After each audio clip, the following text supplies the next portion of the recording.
Mark Meadows and his defense have denied that he has flipped. We saw this report come from ABC News that says that Meadows was granted immunity, and they're pretty sure of this. They posted this all over the place. People very excited. This is the death knell. Finally, the chief of staff is turning on Trump. And I'm not so sure if this is true or not, because we also have more information from Catherine Herridge at CBS that says that Meadows' lawyer, named George Terwilliger, says that that is not in fact the case, saying, I told ABC News that their story before they ran it was largely inaccurate. We'll read the story. He says, people will have to judge for themselves the decision and their decision to run it anyways. That's what he told Catherine Herridge, who does great reporting, from CBS News, responding to the new report saying ex-chief of staff granted immunity, tells special counsel he warned Trump about 2020 claims. And those are from the sources from ABC News. So here's what they say about it. They said, Meadows said Trump was dishonest. And this has spiraled all over the place. A lot of people excited about it. So Catherine Falders, Mike Levine, and Alexander Malin wrote it. It says here that former President Trump's final chief of staff, Meadows, has spoken with special counsel Jack Smith's team at least 3 times this year, including once before a federal grand jury, which came only after Smith granted Meadows immunity to testify under oath, according to sources familiar with the matter. Now, we don't know who those people are. Meadows' lawyer says no. He says largely inaccurate. I don't know what part of that. The sources said Meadows informed Smith's team that he repeatedly told Trump's in the week after the 2020 election that the allegations of significant voting fraud coming from them were baseless, a striking break from Trump's prolific rhetoric regarding the election. So that's okay, by the way. Meadows can have a different opinion than Trump. So a striking break from Trump's speech. There's nothing illegal about that. Trump is entitled to have a different opinion than his advisors. He can make decisions about the war. He can make decisions about executive orders, about who to pardon. Like, the list goes on and on and on. It's all executive decision making. He doesn't have to do what he's told. That's why he's the president. Now, according to sources, Meadows also told federal investigators that Trump was, quote, being dishonest with the public when he first claimed to have won the election only hours after the polls closed. Again, that's Meadows' opinion of Trump's position, saying, I don't think Trump is being honest here. Says, obviously, we didn't win. According to what? The official sources at the time on that night? A source has quoted Meadows as telling Smith's team in hindsight. Well, I mean, Trump is not in office at the time, but back then they were investigating whether they had won or ultimately lost. That was the part of the process. Now, obviously in hindsight, we didn't win. Okay, but you didn't know that at the time, Mark. That's why you were investigating a bunch of stuff. They say Trump has called Meadows, one of the president's former closest high-ranking people, a special friend, the great chief of staff, as good as it gets. Now, Trump responded to this, which we'll take a look at, but the descriptions of what Meadows allegedly told investigators sheds further light on the evidence that the Jack Smith deranged team has amassed. They say sources told ABC News that Smith's investigators were keenly interested in questioning Meadows about election-related conversations he had with Trump, and whether Meadows actually believes some of the claims that he included in a book to correct the record. ABC News has identified several assertions in the book that appear to be contradicted by what Meadows said, which is also wild. It's like, okay, so did you lie in your book, or did you lie to Jack Smith? According to Meadows, the election was stolen and rigged with help from allies in the liberal media. So he even wrote in his book that it was rigged, who ignored actual evidence of fraud right here in plain sight for anyone to access and analyze. So how is Meadows going to flip on that? Because if he goes and says to prosecutor in court that I knew the election was legitimate, but I worked to overturn it. I knew there was no widespread fraud that resulted in a changed outcome, but I investigated it anyways. Okay, I know, in other words, I broke the law. That's why I need immunity to tell you about the laws that I've broken. Then they're going to turn around and say, well, why did you publish this in your book where you said, in fact, it was stolen and rigged after all of this happened? So were you lying then or are you lying now? Obviously now, because he's been indicted and granted immunity in exchange for testimony that is damning to his opponent. But as described theoretically, right, I still don't think that he has been granted immunity or that he's going or has flipped. But as described to ABC News, Meadows privately told Smith's investigators that to this day, he has yet to see any evidence of fraud that would have kept the president, Joe Biden, out of the White House. And that's fine. That's not illegal. And he told them he agrees with the government assessment at the time. He agrees with the government assessment at the time that the 2020 election was the most secure election in history. At what time? At the time he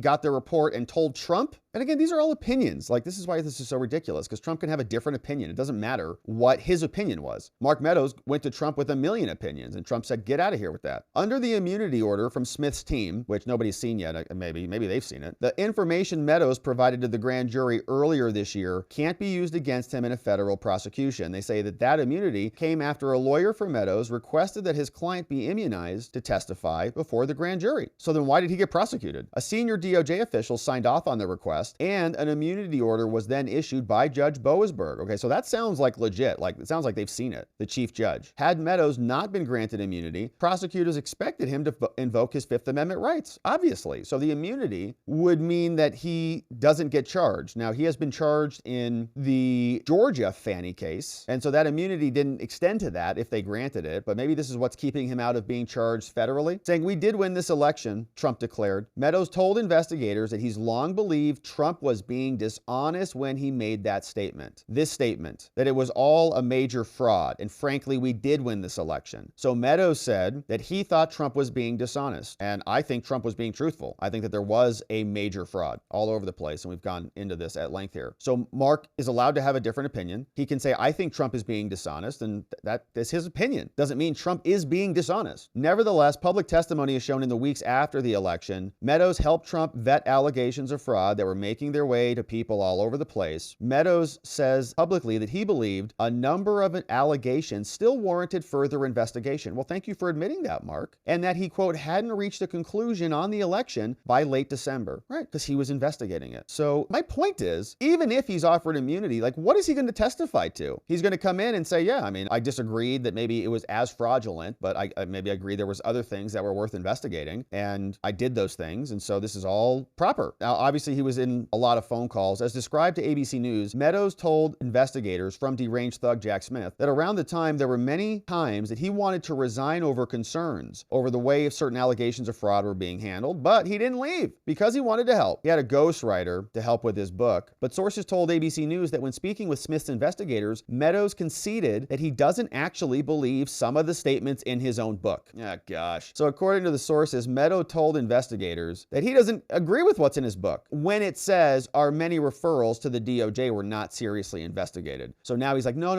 What I said bad about the DOJ, I didn't mean that, as he's talking to the DOJ. All right, so this is an interesting article. Okay, there's a lot here, obviously. Trump has pleaded not guilty. A spokesman for Smith and an attorney for Meadows declined to comment to ABC News for this story. Now, that feels dishonest to me because that is not what CBS told us. An attorney for Meadows declined to comment. Wrong. CBS says, the attorney said, I told ABC that their story was largely inaccurate. So they should have printed that. We reached out for comment. We spoke to Mark Meadows' lawyer, George Turblinger, and he told us that he believes this story is inaccurate. However, we've done our vetting and we believe the story is sufficiently reliable that we've decided to publish it. People will have to judge for themselves the decision to run it anyways. Well, yeah, because it's propaganda, man. Just like they keep telling us that Fannie has a bunch of guilty plea convictions, which is implied, and she doesn't. They're all going to be dismissed. 0 for 4 for Fannie at this current moment. So those were the contradictions between even ABC News and the defense. But Trump also responded to this over on Truth. He says, I don't think Mark Meadows would lie about the rigged and stolen 2020 presidential election merely for getting immunity against prosecution, otherwise known as persecution, by deranged prosecutor Jack Smith. But when you really think about it, after being hounded like a dog for 3 years, told you'll be going to jail for the rest of your life, your money and your family will be forever gone, and we're not at all interested in exposing those that did the actual rigging. If you say bad things about the terrible monster Donald Trump, we won't put you in prison. You can keep your family, keep your wealth, and perhaps you can make some really horrible stuff up about him, and we may very well erect a statue of you in the middle of the decaying and now very violent capital, Washington, D.C. Some people would make that deal, but they are weaklings and cowards. It's so bad for the future of our failing nation. I don't think that Mark Meadows is one of them, but who really knows? Make America great again, from Donald Trump. And I tend to agree with him on this. I think that these guys, they are in some of the most impossible positions you could be in. Right? They are being prosecuted by enemies of democracy, in my opinion. Literally people who are trying to wreck the balance of justice in our society, shattering precedent, precedent by trying to remove political opponents, breaking 234 years of American historical precedent. It is a big, big problem. But the fact that they are taking deals and doing things in their self-interest does not automatically mean that it incriminates Trump, okay? And